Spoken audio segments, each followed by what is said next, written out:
Hi guys, आज हम सुनाने वाले हैं जो महाभारत के जो दानवीर कर्ण हैं उनके बारे में सुनाएंगे कि दानवीर कर्ण ने भगवान शिव व महादेव के लिए क्या दिया था।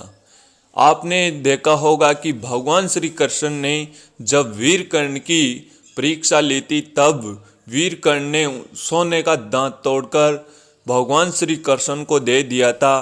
तो आज हम बताएंगे कि वीर कर्ण ने भगवान शिव के लिए क्या दिया था। तो आगे बढ़ने से पहले हमारे YouTube चैनल को लाइक सब्सक्राइब करें और पूरी वीडियो जरूर देखें और कमेंट पर वीर कर्ण जरूर लिखें। कुंती सूर्य पुत्र कर्ण को महाभारत का एक महत्वपूर्ण योद्धा माना जाता है। कर्ण के धर्म पिता तो पांडु थे, लेकिन पालक पिता अधिरथ और पालक माता राधा थी। कर्ण दानवीर के रूप में प्रसिद्ध थे। उन्होंने अपने कवच कुंडल दान में दे दिए और अंतिम समय में सोने का दांत भी दे दिया था। कर्ण की शक्ति अर्जुन और दुर्योधन से कम नहीं थी। उनके पास इंद्र द्वारा दिया गया अमोघ शास्त्र था। अमोघ शास्त्र का प्रयोग उसने दुर्योधन के कहने पर भीम के पुत्र घटोत्कच पर किया था, जबकि वह इसका प्रयोग अर्जुन पर करना चाहता था। यह ऐसा अस्त्र था जिसका वार कभी खाली नहीं जाता था, लेकिन वरदान अनुसार उनका प्रयोग एक बार ही किया जा सकता था। इसके प्रयोग से भीम के पुत्र घटोत्कच को मारा गया। कुंती के अन्य पुत्र युधिष्ठिर, भीम और अर्जुन, नकुल और सहदेव उनके भाई थे। दूसरी ओर से राधा का पुत्र शोषण भी उनके भाई समान था। दूसरी ओर उनके गुरु द्रोण और परशुराम से अस्त्र शस्त्र और शास्त्र की विद्या शिक्षा ली थी। अंग देश के राजा कर्ण की पहली पत्नी का नाम वर्धानली था।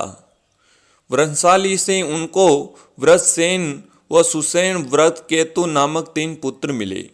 दूसरी सुपित्रा से चित्रसेन, सुशर्मा, प्रसेन व भानुसेन नामक 3 पुत्र मिले।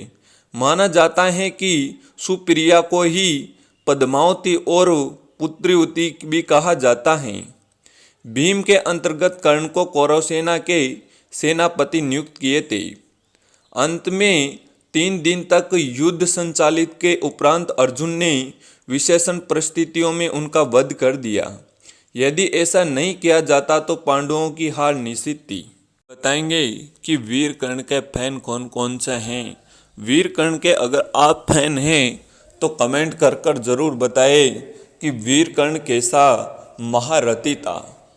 वीर कर्ण एक दानी के रूप में दुनिया में जाना जाता है और इन्होंने सूत पुत्र कहकर द्रोणाचार्य जी ने इनको शिक्षा नहीं दी थी, मगर वीर कर्ण ने परशुराम जी के पास जाकर ब्राह्मण का वेश कर उन्होंने उनसे विद्या शास्त्रों का ज्ञान लिया था।